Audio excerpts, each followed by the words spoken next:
এক মাসের বেশি সময় আগে যুক্তরাষ্ট্র এবং ইসরায়েলের যৌথ বাহিনীর হামলায় নিহত হন ইরানের সর্বোচ্চ নেতা আয়াতুল্লাহ আলী খামিনি। তবে মাস পেরিয়ে গেলেও এখনও দাফন করা হয়নি তার মরদেহ। এবার তার দাফন এবং ইরানের নতুন সর্বোচ্চ নেতার শারীরিক অবস্থা নিয়ে মার্কিন গোয়েন্দা নথিতে উঠে এসেছে চাঞ্চল্যকর তথ্য। চ্যানেলটি সাবস্ক্রাইব করে সাথেই থাকুন। ২৮ ফেব্রুয়ারি যুক্তরাষ্ট্র ও ইসরায়েলের ভয়াবহ এক হামলায় নিহত হন ইরানের সর্বোচ্চ নেতা আয়াতুল্লাহ আল খামেনি।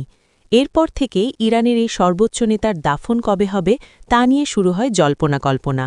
খামেনির মৃত্যুর পর ইরানের সর্বোচ্চ নেতা নির্বাচিত হন তার ছেলে মোস্তফা খামেনি। তবে তার ওপরও হামলা চালায় মার্কিনী এবং দখলদার ইসরায়েল বাহিনী। শুরুতে ট্রাম্প মোস্তফার মৃত্যুর কথা প্রচার করলেও পরে জানানো হয় গুরুতর আহত হয়েছেন তিনি।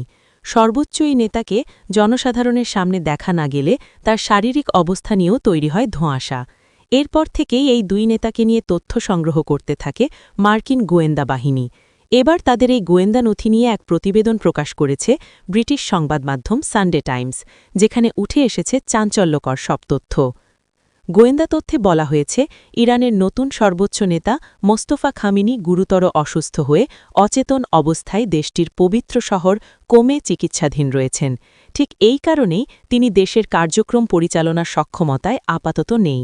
এমনকি ইরানের যুদ্ধবিরতি সংক্রান্ত কোনো আলোচনায় সিদ্ধান্ত গ্রহণ প্রক্রিয়ার সঙ্গেও তিনি জড়িত নন। মার্চের শুরুতে বাবার উত্তরসূরি হিসাবে নির্বাচিত হওয়ার পর মোস্তফা খামেনিকে আর জনসম্মুখে দেখা যায়নি।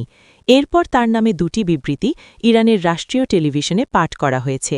ইরানি কর্মকর্তারা দাবি করছেন নতুন সর্বোচ্চ নেতা এখনও দেশ নিয়ন্ত্রণ করছে। তবে আগের বিভিন্ন প্রতিবেদনে তার শারীরিক অবস্থার অবনতির কথা উঠে এসেছে। বিরোধী গোষ্ঠীগুলো বলছে তিনি হাসপাতালে চিকিৎসাধীন এবং কোমায় আছেন। ওই নথি অনুযায়ী আলী খামেনির মরদেহ কোমেই দাফনের প্রস্তুতি চলছে।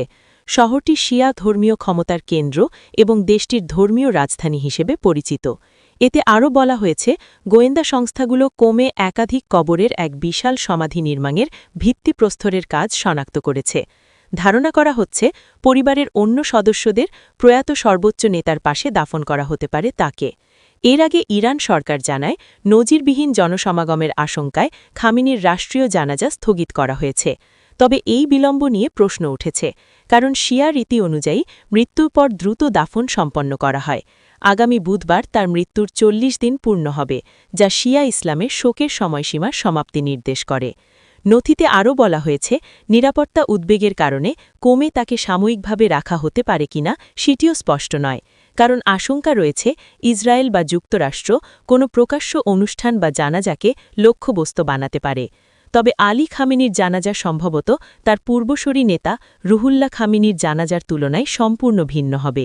১৯৮৯ সালে খামেনির মৃত্যুর পর প্রায় ১ কোটি মানুষ তার জানাজায় অংশ নিয়েছিল। জনতার চাপে তার কাফনের কাপড় ছিঁড়ে যায় এবং বহনকারী বাহন থেকে মরদেহ পড়ে যায়। নথিতে আরও বলা হয়েছে এমন বিশৃঙ্খলা এড়াতে ইরানি কর্মকর্তারা এবার কঠোর ব্যবস্থা নেবেন, যাতে কেউ জানাজা বিঘ্নিত করতে বা কবর ভাঙচুরের চেষ্টা না করে।